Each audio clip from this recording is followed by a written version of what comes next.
नमस्कार, मैं हूं दिव्या अटवाल और आप देख रहे हैं वॉइस ऑफ एमपी न्यूज। जैसा कि आप सभी जानते हैं कि 14 फरवरी 2019 को यानी कि एक साल पहले पुलवामा में सीआरपीएफ पर जो हमला हुआ था, जिसमें 40 से ज्यादा जवान शहीद हुए थे, उन्हीं को लेकर आज वॉइस ऑफ एमपी की पूरी टीम उनकी प्रथम पुण्यतिथि पर श्रद्धांजलि देती है। इसी के साथ हमारे साथ मौजूद है रिटायर्ड परमजीत फौजी, जो जम्मू कश्मीर में 8 साल रह चुके हैं। तो आइए उनसे इस बारे में चर्चा करते हैं कि जैसे कि वो मतलब जम्मू कश्मीर में रह चुके हैं पहले, तो वहाँ पर किस तरीके का माहौल था उस समय पर। सर्वप्रथम तो मैं भारत माता की जय के साथ जो प्रथम पुण्यतिथि हम मना रहे हैं, जो हमारे 40 जवान 2019 में शहीद हुए थे, कायरतापूर्ण जो हमारे पड़ोसी देश के द्वारा भेजे गए आतंकवादी द्वारा की गई थी, तो हम उनको श्रद्धा सुमन अर्पित करते हैं और इस चर्चा को आगे बढ़ाते हैं कि किस प्रकार मैंने जो है अपनी 8 साल की सेवाएं वहाँ भारत माता की अपने उसमें दी हैं। तो मैं जब वहाँ था 90 के दशक में, तो वहाँ की हालत मतलब बहुत ही ज़्यादा ख़राब थे। वहाँ कट्टरपंथियों द्वारा आतंकवाद को इतना ज़्यादा बढ़ा दिया गया था कि वो जो है फ़ौज को अपना दुश्मन समझते थे और आए दिन मतलब गोलीबारी ये वो उनके द्वारा की जाती थी और किसी न किसी प्रकार से ज़्यादा से ज़्यादा फ़ौज को नुकसान पहुंचाने का उनका जो उनका वो रहता था कि हम ज़्यादा से ज़्यादा फ़ौज को नुकसान पहुंचाएं। तो इसी क्रम में जो है उन हालातों से लड़ते हुए, जबकि हम फ़ौज वहाँ पर जनता की दुश्मन नहीं थी, फ़ौज समय समय पर उनको जो भी हमारे जम्मू कश्मीर के भाई थे उनकी जो है किसी भी प्रकार से सहायता जो है फ़ौज के द्वारा की जाती थी। लेकिन पड़ोसी मुल्क जो हमारा जो वहाँ पे रेडियो के माध्यम से जो संदेश वहाँ देता था, वो जिहाद के नाम पर आतंकवाद फैलाने का एक जहर जो हमारे देश में घोला जाता था कि फ़ौज जो है वहाँ पर अत्याचार करती है, जबकि ऐसा कुछ भी नहीं था। और फ़ौज हमारी पूरी ये रहती थी कि हम ज़्यादा से ज़्यादा जनता की सेवा हम कर पाएँ। और वो आप देख रहे हैं कि अभी वर्तमान में जो यूटी बना है, जो केंद्र शासित प्रदेश बना है, वो बनने के बाद अब आतंकवाद जो एक तरीके से निरंकुश था उसके ऊपर लग चुका है। और ये मैं कहूँगा कि हमारी सरकार की एक ठोस रणनीति का हिस्सा रहा है कि उन्होंने इस प्रकार का कदम उठाया और एक जो हमारे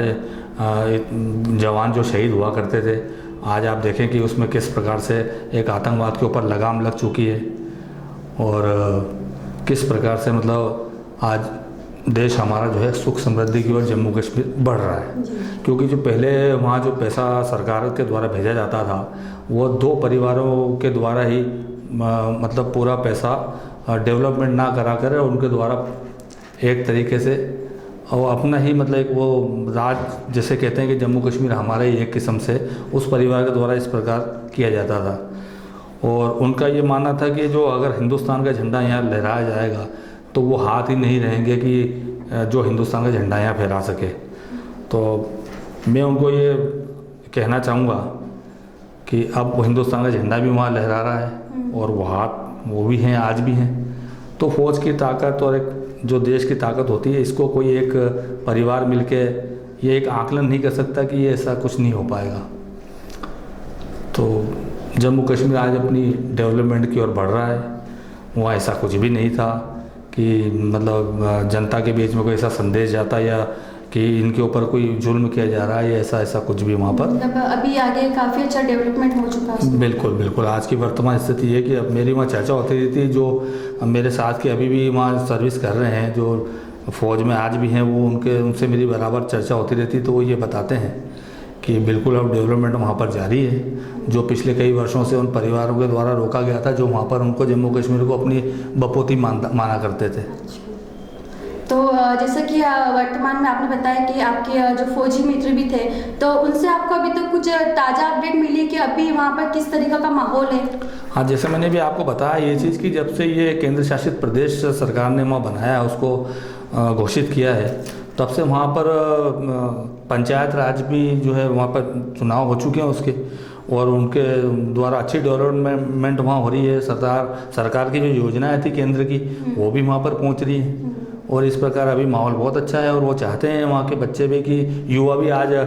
फ़ौज में भर्ती होने के लिए, आप देखिए वहाँ पर रैलियाँ हो रही हैं और कई युवा बहुत देश सेवा करने के लिए तत्पर हैं और वो उन रैलियों में हिस्सा ले रहे हैं ताकि वो फौज में भर्ती होकर के देश की रक्षा कर सकें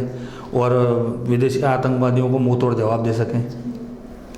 तो जैसे कि आप वहाँ पे अपना जो सेवाएं दे चुके हैं जम्मू कश्मीर में 8 साल आपने बताया है, तो उस समय पे आपके साथ कुछ ऐसा माहौल भी होगा जैसे कि गोली वगैरह कुछ हुआ होगा या आप पे कुछ अटैक हुआ होगा, तो कैसा क्या मतलब बता सकते हैं थोड़ा जनता को? जब वर्दी पहनता है इंसान, 1 साल की कड़े परिश्रम के बाद जब वर्दी पहनी जाती है तो एक जज्बा अपने आप ही अपने दिल के अंदर ये होता है कि हमें भारत माता की रक्षा के लिए, उस समय आदमी अपना घर परिवार नहीं देखता, उसमें दिखता है कि अपने भारत माता की रक्षा और अपने देशवासियों की रक्षा के लिए अगर हमें गोली लग भी जाए या शहीद भी प्राप्त हो जाए तो उससे पीछे नहीं हटता है। और मैं दूसरी बात ये कहना चाहूँगा कि अभी हम जो दुश्मनों को, जो हमारे जो आतंकवाद ख़त्म हुआ है, तो दुनिया की तारीख गवाह है कि कोई भी जंग दुश्मन के हाथों मरकर नहीं जीती जाती, जो जंग जीती जाती है दुश्मन को गोली मारकर। तो आतंकवादियों को उन्हीं की भाषा में जो आज फौज जवाब दे रही है, वो पहले एक समस्या ये थी कि भाई अगर वो अगर आपके ऊपर कोई हमला कर भी रहा है तो आप खामोशी से सह लें। गांधीवादी नीति भी वहाँ पर सरकारों द्वारा चलाई गई, लेकिन आज जो आदेश हैं वो बिल्कुल, अगर आप पे कोई गोली चलाता है तो आप उसको गोली से ही उसका जवाब दें। जी सही बात है, आजकल ऐसे ही है, गोली अगर कोई चलाता है उसको गोली से ही जवाब दिया जाता है। बिल्कुल जी जी। तो ये थे रिटायर्ड परमजीत फौजी जिन्होंने बताया है कि पुलवामा में किस तरीके का माहौल है और उनके जो फौजी मित्र हैं उनके थ्रू उन्होंने ताज़ा अपडेट ही बताया किस तरह का कैसा माहौल चल रहा है वहाँ पे। साथ ही उन्होंने युवाओं को नशे से दूर रहने के लिए जो संदेश दिया है उससे उन्हें अमल भी करना चाहिए।